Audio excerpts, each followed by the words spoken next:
Okay, thank you very much for thanks for the nice introduction. And I think I'm trying to share like my experience when I'm applying this Ad Astra Fellowship like 5 years ago.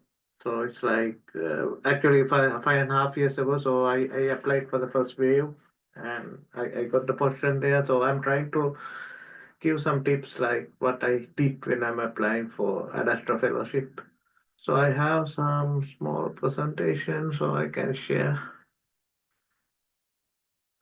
So hope you can see the slides. So if you have any question, please feel free to ask. So I'm happy to answer them.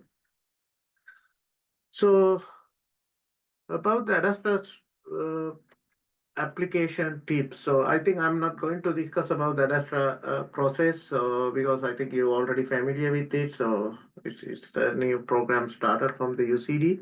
So I'm just directly going for the tips like where we can discuss. So when you are submitting your application, I think you have to think about several items. So a lot of people actually doing a mistake. So just applying with the simple cover letter and the CV. So, but I think your application should have more than that. So one of the most important thing is you need to have is the cover letter. So, and the next one is your CV, and then you need to have your academic portfolio. So sometimes they ask it separately. So like the teaching portfolio and the research portfolio. Then you have to highlight your administrative responsibilities. You need a good set of recommendation from a good people, and also if you have some space to submit additional documents, so I think it's a good idea to submit a presentation about your portfolio.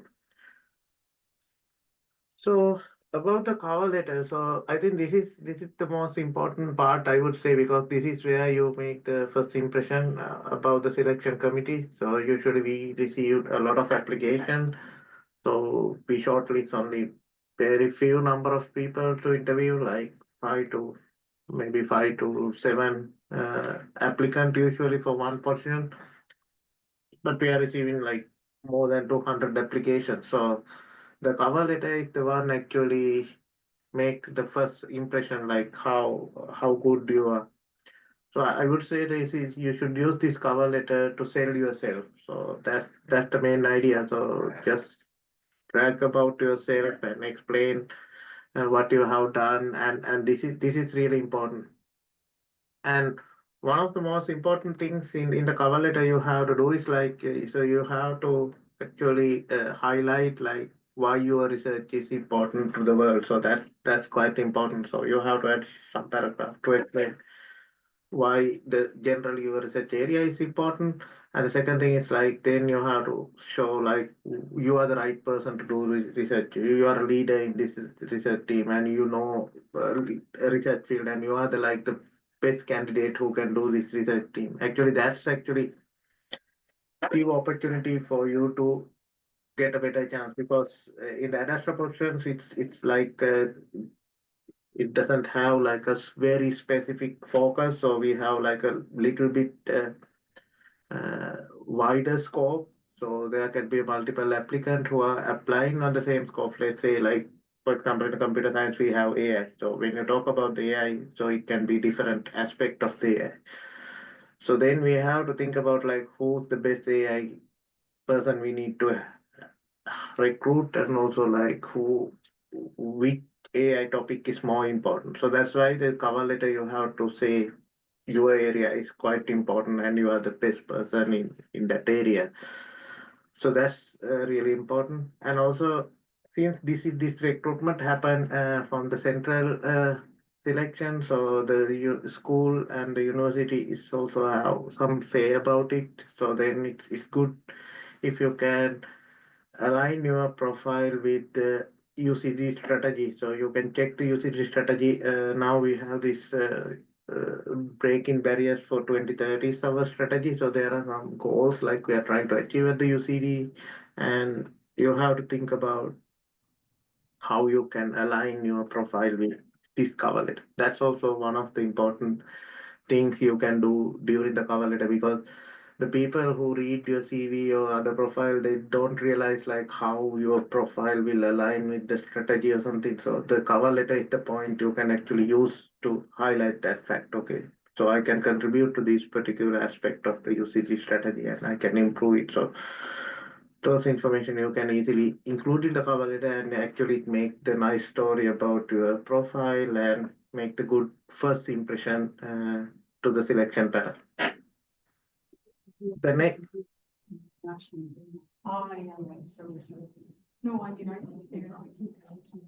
sorry, anyone has a question or maybe not? So I think that's so the CV. I think I don't go more detail about the CV. So you have to make a nice CV and group them your information as much as possible, and also try to add all the information into your CV. So I mean, we don't have any length restriction like what is the length of the CV. So add more information about it. So there are some actually very nice courses like how to write the CV. So I'm not going to cover that part. So basically, it look like so people don't like a messy CV. So that's the more one of the most important thing I would say. Make it nice and try to group them into correct category and add more much information as possible. And I want to talk more about this academic portfolio because I know like a lot of people don't care about this academic portfolio, and maybe some people even doesn't know like you need to submit this academic portfolio as a part of your application. So this is really important thing I would say. This is I would say like an extended version of your CV with more like narrative explanation, like why this area is important, why this topic is important, like why these things are meaningful. So this academic portfolio is the document you can give a more descriptive explanation about your CV. So usually in this academic portfolio, we have basic information about yourself and the education and training, like what kind of education you had so far or additional training you have received. And then you can have the teaching portfolio and the research portfolio as part of the full academic portfolio. Then you can add this administrative and other activities you have done for the university, school, and for the society. And also, like since last few years, this public and professional engagement is also important. Like how you can contribute to the society. It's an important factor. So it's a good idea to add your this public and professional engagement activities also in the academic portfolio. So I will go a little bit about this teaching portfolio and the research portfolio. So when you're writing this teaching portfolio, actually you can use a lot of things you can include in the teaching portfolio. So I was trying to list down all of the things I have included. So it's like a long list here, so you can see. So if you write a little bit about each and every aspect, so automatically you have a very nice teaching portfolio and explanation. So the the most important thing is like you have to add your teaching experience. So you have to say about like when did you start, like how many years of teaching experience you have, which university you have teach, which modules you have teach, and especially if you have a lot of experience in the English speaking countries, teaching modules in the English speaking countries, that should be highlighted. So that's actually have a lot of weight when we are selecting the, especially in the UCD speech, especially if you have like Irish experience. So that's a very good point. And then also you can add some kind of teaching demonstration and evaluation. Sometime in some countries they do this kind of evaluation. For example, in Finland, they do a teaching evaluation. They try to give marks 5 out of 4, 5 out of 4.5 or something. So if you have that kind of score which you have received from the teaching demonstration or evaluation, So those things can be also included. So that's like a give a justification, like how good you are in the teaching. And also you have to explain about your teaching philosophy. So what kind of philosophy you are going to follow, whether you are more into the theoretical things or you are more into the practical application or something. So you might have your own philosophy, like how you would like to teach the students. So it's like a more personal experience. So I think it's better to explain this your philosophy here, so that actually gives some kind of personal touch about your teaching experience. And also it's highly recommended to people to do this pedagogical education and the studies. So there are some courses offered by the universities, or you during PhD you might have them pedagogical training. So if you have done if you have received some credit on this area, so you can clearly explain, like not just saying, okay, I have done this thing, but write about I learned this and I have applied in the modules on these things. So it's more about like explaining like how you are going to apply those things in your teaching. So far, that's very important. And also, if you have got some innovative pedagogical approaches adapted into your teaching, if you did some kind of changes, if you adapted new technologies, for example, like I'm using Kahoot software in my teaching, try to have some kind of gaming experience within the student, or if you have something like that, you should include. So it's like something new. So you can stand up from the other applicant and explain, okay, I'm doing some innovative things and I'm applying these pedagogical approaches I have learned into my courses.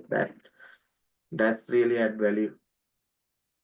And also you have to add experience in teaching educational leaderships. For example, if you have leading some kind of modules or even a program, or if you manage some people teaching staff, so those kind of things you should also include, because that's also part of your teaching portfolio. And also it's very important to add your curriculum design, assessment, and the development. For example, if you have helped to develop the curriculum in your university or other university, or if you design some modules, so those things need to be added here. It's not just about the teaching whatever the modules already available, so you can also highlight you have proposed some new ideas, so you are keen to update the curriculum of the university. So that's actually had a lot of value. So if you have those experience, those things need to be added here. And also the development of teaching and learning materials. So if you have developed some materials which are available in online, it can be like a YouTube video, or it can be a book, or it can be some tutorial or whatever. So which is available. So those things have to be mentioned here, definitely. Uh, so you can add those things here. and then also, like in some countries they are giving some award for the teaching. For example, if you are like the best teacher in the school, or if you have the best feedback in the school. Even in Ireland we have this research alley award, for example. So if you have received some kind of award related to the CV, that teaching, that should be also included. And also, like the new people, for example, when I'm applying first time, I didn't have a lot of teaching experience. I was not even the module coordinator for a single module. So at that point, actually what I had was this the tutorials and the workshop I have conducted in the conferences. So that's actually also add some value to explain, like you are already up for the teaching, you are conducting tutorial in the good conferences, so you can always apply for this tutorials or propose the tutorial, so that will make your career. And I would suggest, if you have done those things, you should be added here.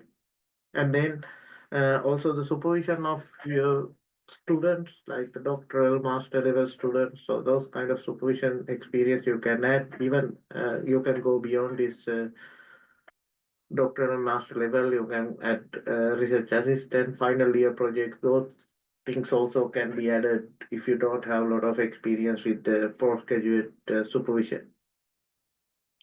And another aspect you can add here is like if you are supporting any kind of commercialization or startup mentioned for the student, for example, if you are supporting your student to apply for a patent, those kind of things you can add it here under your teaching portfolio. So it's give like idea of like impact of your teaching, like more not only like teaching the theoretical things, so you are more towards like having an impactful teaching methodology.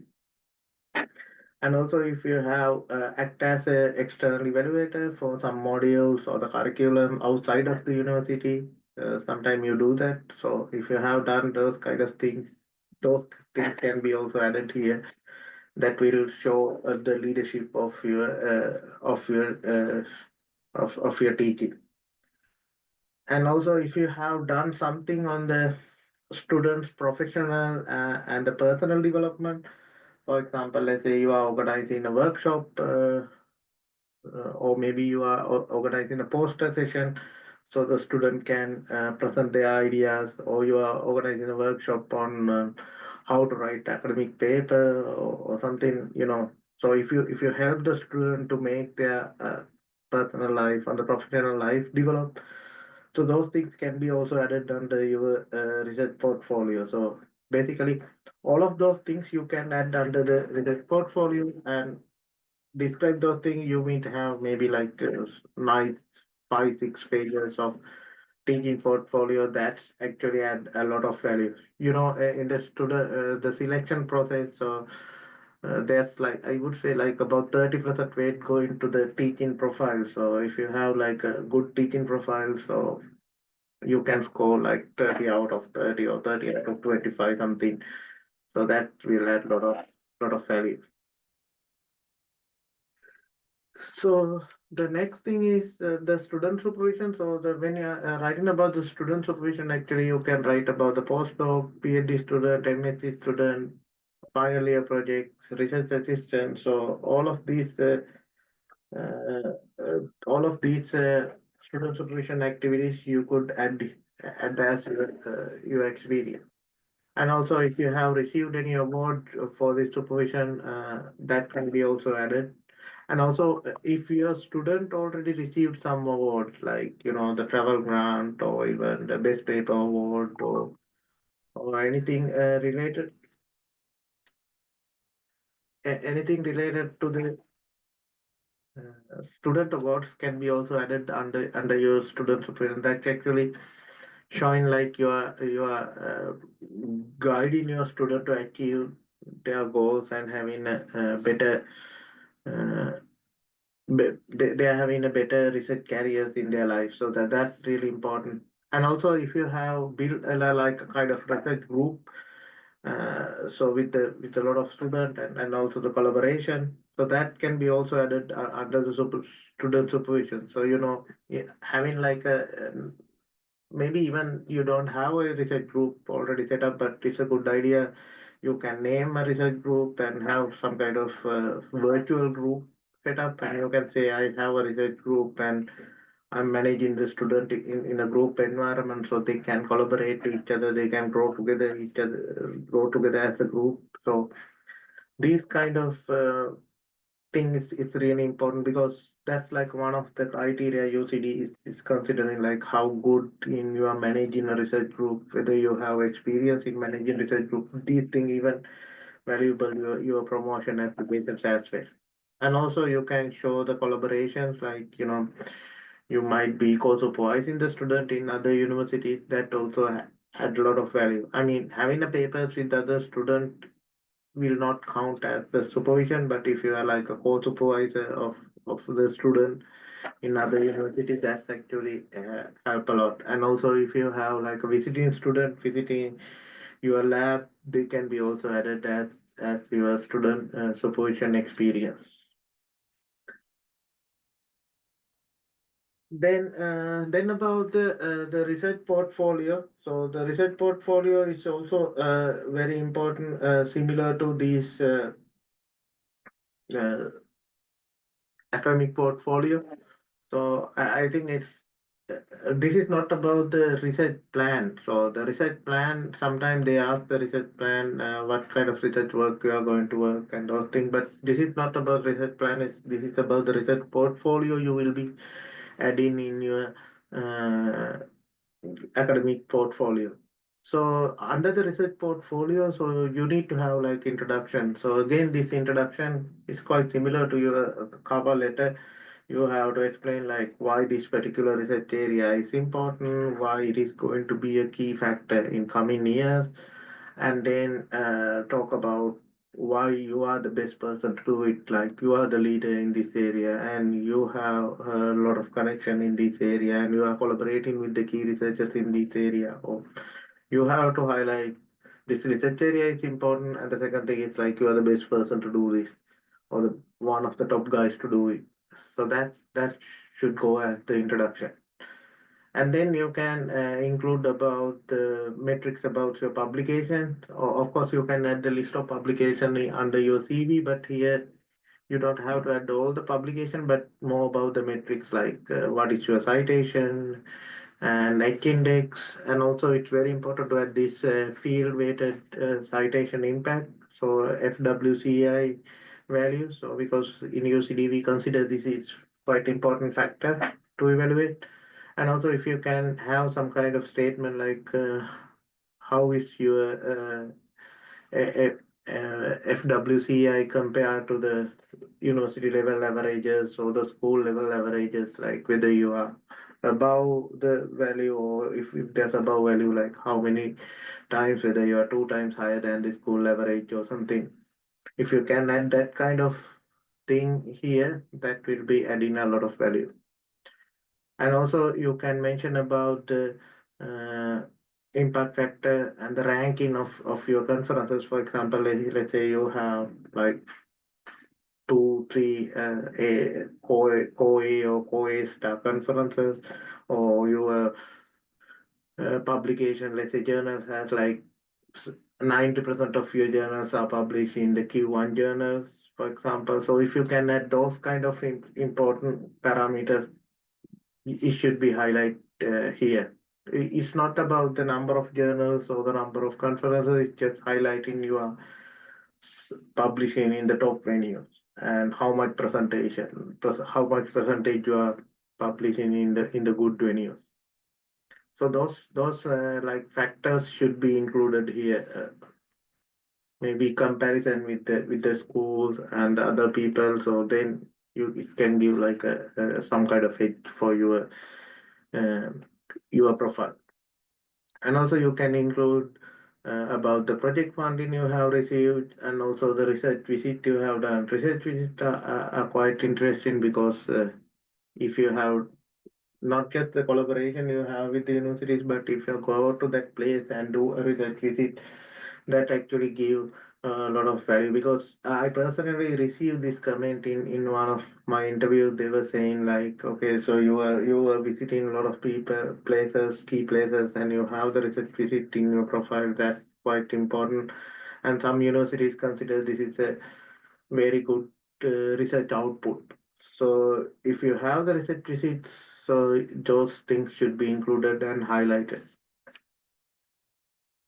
And more other things you can include in this research portfolio, like the keynote and the plenary. So it is not just about like listing down like how many keynotes and how many plenaries you have done. It's more about like how impactful it's like where you have done, whether it's in the industry attendance are like from the industry, or it is from the academia only, or you had some policy developers attended or government attended. So those information you can add under the keynote and the plenary. And also, if you have received some awards, you can mention them. It's not again about like listing them, but about like how important is this award. For example, if you received award, that's the first time you receive in the whole island. You can mention that. So I received this particular award that first time I have received, or I have received this award because of I'm the top 2% in the world or something like that. So the explanation about the award and how important this award should be listed here. And the membership. So, for example, if you have the membership in the different organization, you can list them down. And again, not just listing down, but also explain like how this membership is important for your research, what is the impact you are doing.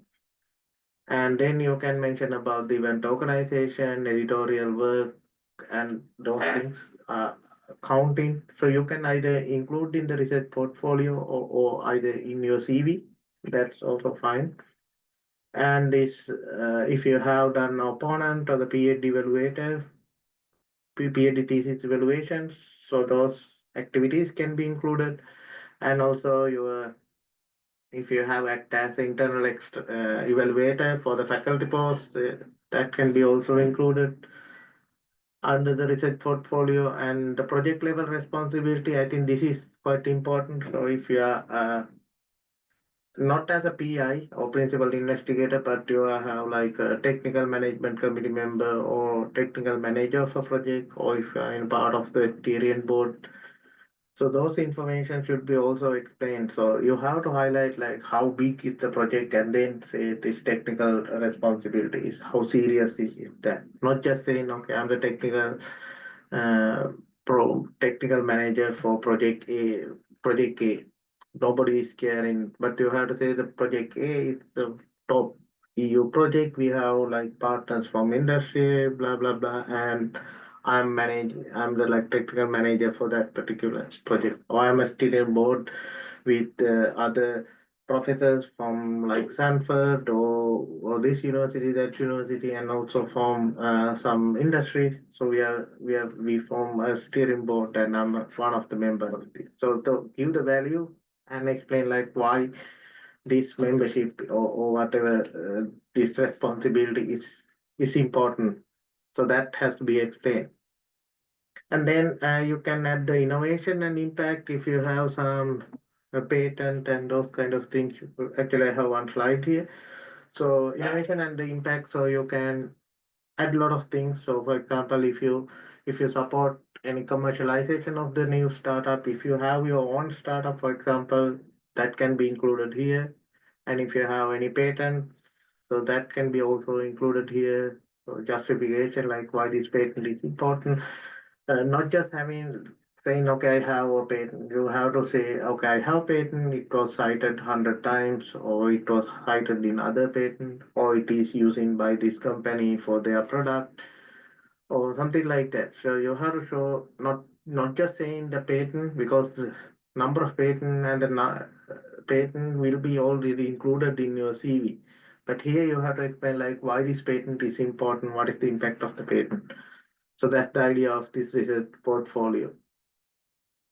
And if you're doing like expert advice to the government or industry, those kind of things you can be included. If you are contributing to like a world organization like standard development bodies, if you have done any talks or attended some conferences, those things can be also included.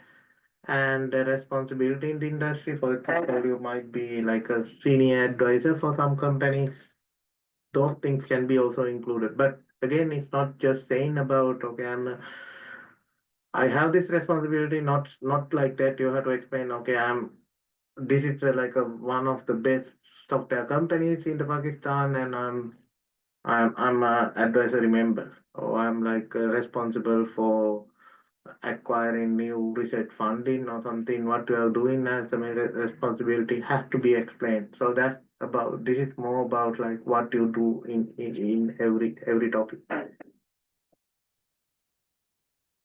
Then and also like it's quite important, like you have to show your administrative skills, the contribution to the university. For example, like the one of the things you can mention about this contributor to the university, it's come under different areas. Like one is like how we are contributing to improve the research in the university. Maybe what kind of research culture you have. Maybe you are having a nice research team in the university, and you are having some kind of poster session, and or maybe you are organizing annual event in your research group, or you are publishing the newsletters, for example, or whatever. So you are doing in order to support the research. in the university that can be explained, like why you are doing it, like what is the impact of this kind of activities has to be explained. And if you have built some research infrastructure, it can be maybe a server, I don't know. So you can explain like, okay, I have this server and I'm supporting this kind of research activity and supporting for the university or like the betterment of the all the other researchers, so other schools or even within your group or something. So that has to be explained. And if you have some kind of administrative responsibilities, maybe you are head of school, or maybe you are head of some program, or maybe you are responsible for some modules, or you are responsible for final year projects. So explain those things, like why it is important and how many people you have managed and what is the new thing you have done in this responsibility. So what you have done better than the previous one or previous responsible person, like what is the new thing you added in this responsibility and what is the impact of those things. So that's what you have to explain here, not just saying, okay, I'm the coordinator for the final year project. Not like that. Maybe you have to say, okay, I have improved the project assignments and I have established new collaboration with the industry. I bring in new industry as the mentors to the final year project. So something like that. Something you have done new has to be added, not just saying you have this responsibility or that responsibility. That's the important part.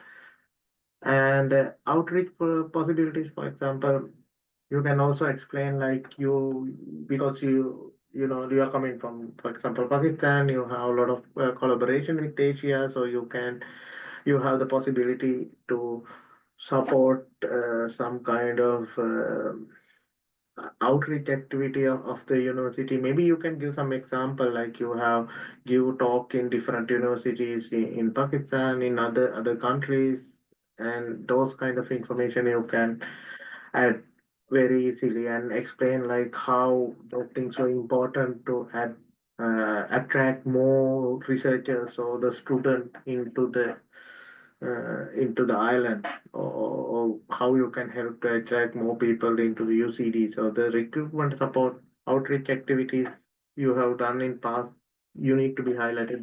This is very Okay. important aspect. So this is like easiest way you can contribute to the university and also the expansion of the university profile.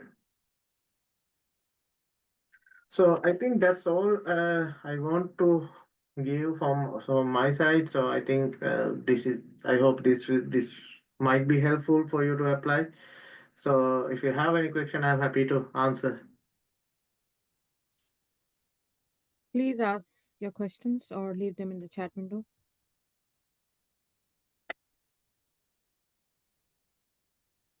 Uh, okay. So nobody has any questions? Hello. Yes, Yes. I can. First, thank you for a very detailed presentation. And if you can just share this deck of slides with us, it will be very helpful for us. And then my question is that generally when I do these applications, I just write a cover letter and a CV. And all those details which you've told us about having an academic portfolio separately and then research portfolio separately is there within the CV itself. But then it becomes like the CVs of 11 pages. For example, my present CV is of 11 pages.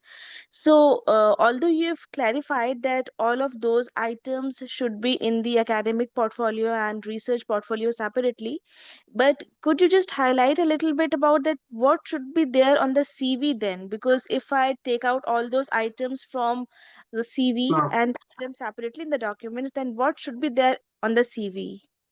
no, you don't remove anything from the CV. So you should have everything in your CV. So for example, my CV is like more than 30 pages now. So you should have the CV as it is. So all the information should be there. But academic portfolio is something different. Like it use you to explain the whatever the things you have added into the CV. Because I can give you like example. For example, let me show my CV.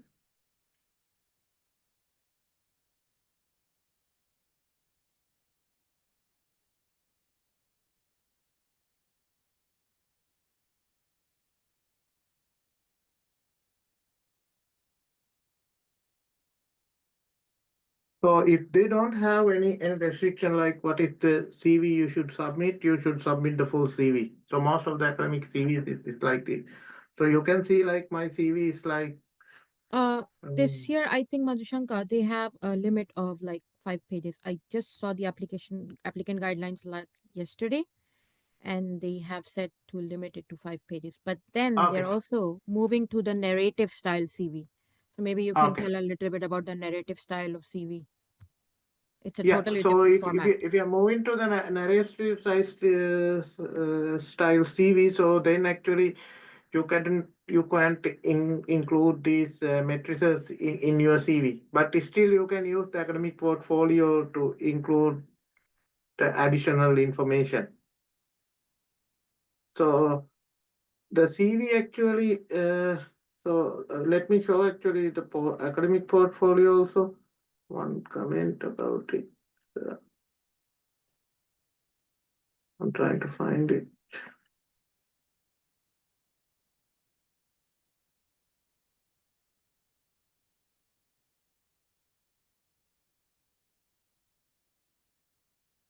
Can you see my? Can you see my screen? Yes, yes, we can see. Yeah. So this is like the academic portfolio. This is something actually I wrote few years back, like 6 years ago. So it's not like a CV, like point from you, I like explaining like everything, like why it is important, like what you have done here, and maybe like some recommendation you receive from the like the top people in the different places, like even like the project, like why it is this project is important, like what kind of things you have done there, what is your responsibility, and it's like more details version of your CV, like adding more information, like why these things are important. So like here I have mentioned, like for example, like you can add your matrices and like why you are like the top 92% or top 91% in the world, or give a justification, like because those things you will not included in the CV. So the CV is like abstract version, and here you can give more details like how meaningful or like what is the impact of this information, and also like the teaching materials, and also like uh, keynote speeches, like why it is important, and maybe if you have received some comments about the those things can be included here. So it give a justification like how good you are. So the CV, you are not removing anything from the CV. So this is just like additional document to explain your CV.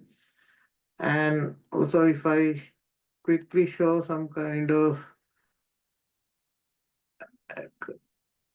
teaching for because I haven't updated those things for many years, So I haven't applied any person recently.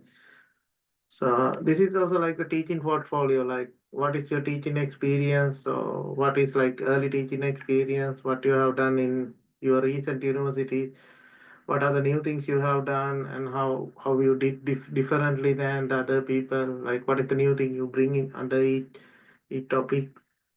So maybe like international teaching experience, like what you have done, if you have some kind of adjunct professorship, those kind of things you can add.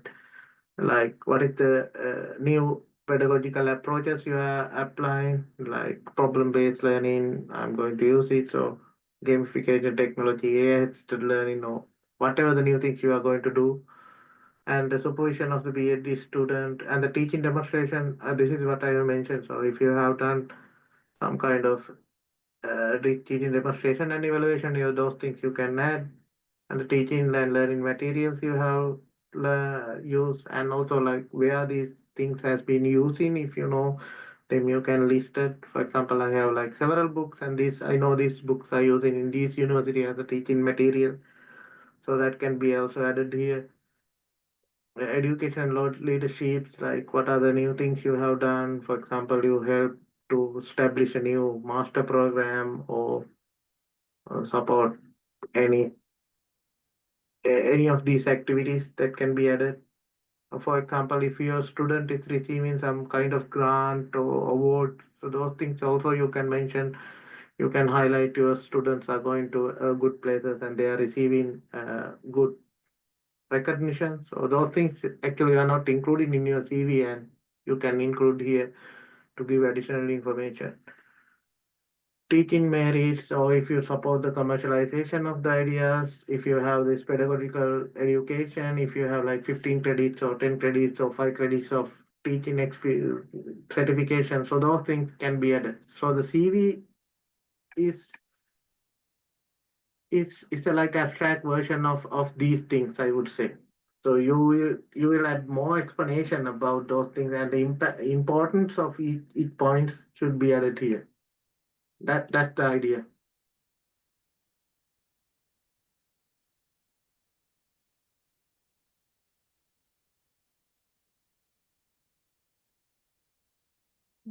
Does that answer your question? Yes, that totally answers. Thank you. It's much clearer now. Thank you. Yeah. Because I honestly I didn't check like what is the requirement for the Ad Astra Yeah. call this year. So you have to check. Actually, that's a very good point because when by the time I was applying, I submitted this full CV and also this academic portfolio. So that's I was submitted. So now if they have restricted only five page CV, so you have to allow that. So that's very good point. So sorry about like I wasn't taking the requirement actually. No, no, that's perfectly fine, Dr. Yeah. Niyaki. It's fine. Uh, I think the reason they're moving to the narrative style is anyone can check your list of publications, your list of Mm, fundings from the ORCID. The real thing that matters is how good you are at writing, how you express yourself, what contributions, like basically the whole idea in EU is to move towards impact based research and impact as mm, an academic, which can be effectively checked through the narrative style. I'm yeah. going to share some links later on our group for the narrative style CV so you can help see what it is, maybe some samples as well. But yeah, this does help whatever you shared about the teaching portfolio and academic portfolio.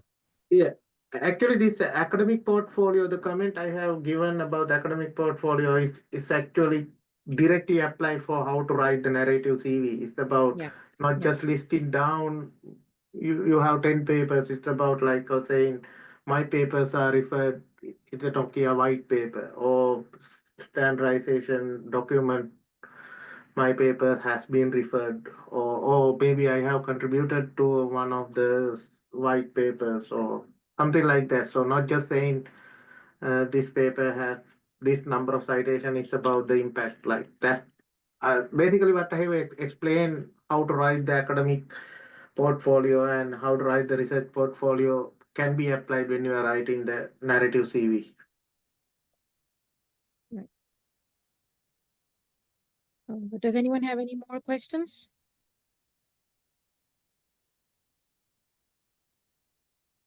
No, it's okay. You can send them later on as well. Even I can get back. Okay, I think there is one question. How do we prioritize one thing over the other given the restriction on number of pages? For example, whether I should talk more on mentoring experience over teaching or vice versa. Okay, that's a Yeah, good so here actually, if you have the number of page limitations, or you have to think about this Ad Astra recruitment process because in the recruitment process we give the priority for the research profile. Like I would say, like 50% of your score will come in from maybe more than that from your research profile. So you have to give the priority for the research actually.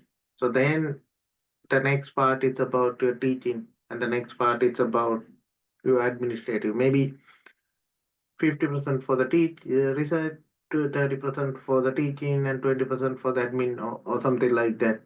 Maybe it's like so in that kind of arrangement. So then you have to think about like how you prioritize which topic you are going to include first in your CV. So especially that is the way you have to think about. And also like if you have something. And a lot of people do a mistake like if they let's say you have only research experience and you don't have teaching or admin experience, you don't say anything about it. but I would say like write something. Try to even like a very small contribution you have done there, you should mention, because otherwise you will don't get the marks which is receiving for the teaching or admin profiles. So you have to even like a very minor contribution you need to be included there. Don't just write what you have. Let's say you have like top research papers. Don't just write about the research papers like in your whole CV. So think about like how much marks you will get, like 50, 30, 20 or something. Then you have to add something about the other sections as well. Because if you don't mention, nobody can evaluate whether you have that thing or not. Even like the minor contribution will add point for your final score. That's important. So the points I have mentioned, like the research, teaching, and administrative, all three areas should be covered in your CV and also academic profile. That's a must-have requirement, I would say.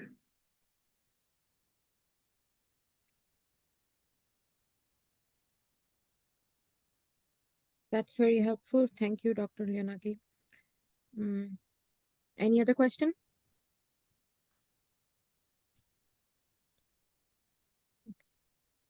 That's okay. You can also ask them later, and I will share the recording with everyone. Again, thank you so much for your time, and we hope to see some of you applying to these positions. I know it's very competitive and the time is short and like it's overwhelming, but what I would say is still consider applying if you're looking for a faculty role. The experience itself is very, very helpful, even for future academic roles. Yeah. That's what I learned. Yeah.